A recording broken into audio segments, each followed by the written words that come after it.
you'll have to bring down your expectations a little bit. Hey, it's Walter here, and you're at the Think Profit podcast, where we're going to help you develop a rock-solid trading confidence and avoid the potentially endless cycle of system switching.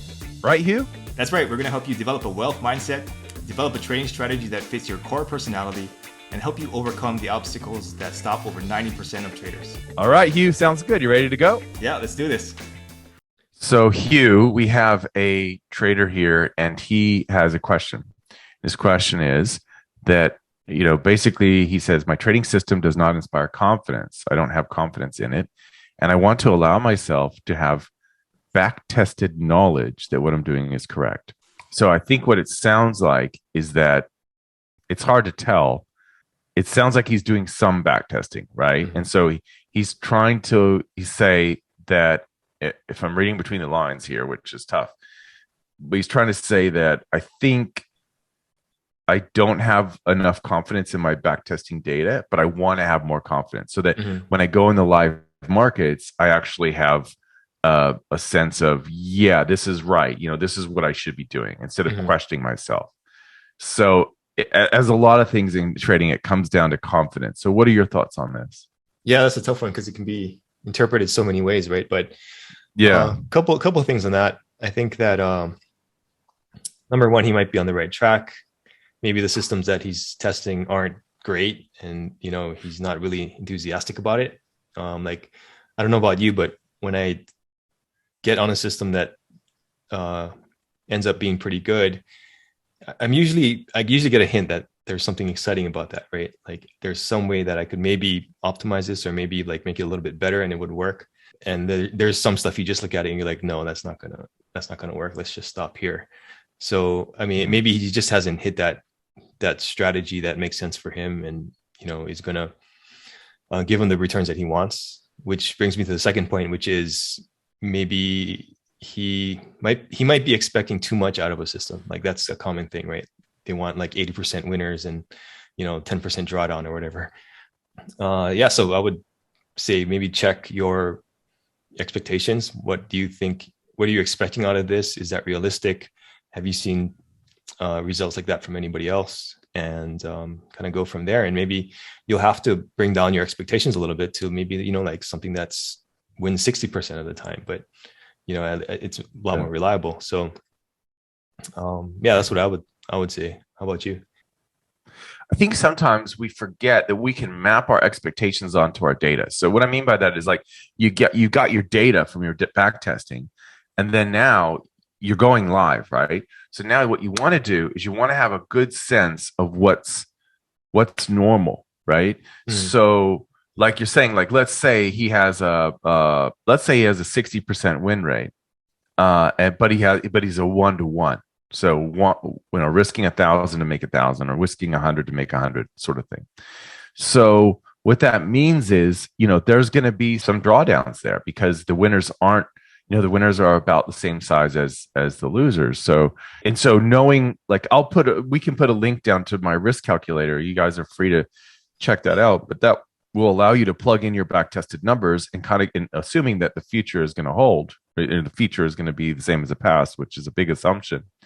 You can kind of figure out what sort of drawdowns am I going to run into, And I think that just having that knowledge, because I think this lack of confidence this trader is seemingly signaling is probably due to the fact that he doesn't really understand when he's in a losing streak, if it's something that's like, is this normal? Do I need to change something? Is it broken? Like, what's going on here? You know what I mean? That's normal. That's totally normal. Like, I remember years of doing that, where I would get something back tested. I would think it's really good, and then I'd go and trade it, and it would start losing. As soon as it starts losing, I start thinking, okay, well, what do I need to tweak here? What's going on? What am I doing? Like, is it the wrong type of market? Is it the wrong time of year? Is it, you know what I mean? Can I filter these out? And then you complicate things. So I think it's obviously an issue of confidence. And, I always think of, like, the coaches in, like, the National Football League. They're super prepared. They're ultra prepared. And they've worked out every scenario. And the best ones have also taught these scenarios to their team. So their team knows, okay, if this happens, we do this, right? And I feel like, that's what you need to be. And you can tell when a coach is unprepared too, right? That becomes really obvious. So, I feel like as a trader, you need to be in that situation where you're ultra prepared. Okay, this is happening. This is normal, or this is happening. Maybe it's not normal. Maybe something's going on here. You need to know the difference. And the only way you can get there is by using your data. So the more data you have, the better. So for example, you might backtest. Okay, so we're recording this in mid 2022. So you could backtest something back a year and a half. So 2022 and all of 2021, and miss out on the big crash in 2020, right? In March 2020. So you wouldn't have data on how your system performed in a really nasty, fast moving market, right? So that's an example of that, where you would miss out on stress testing your system because you didn't see anything like that, So you wouldn't have confidence if you're going through something like that in the future. You would be like, whoa, right? So in other words, the more data you collect on your strategy in different types of markets, different decades and things like that, the more likely it is that you're going to have a good sense of how it will perform in the future, because the future is going to serve up these different types of markets. Yeah, I mean, that's ultimately what it comes down to, right? Experience, either through screen time or through backtesting time.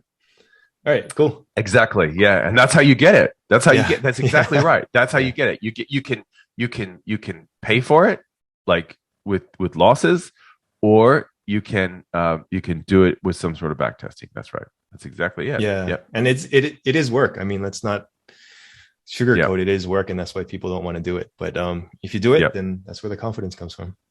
Yep, that's right. All right. Thanks, Walter. All information in this podcast is for educational and informational purposes only and is not trading or investment advice.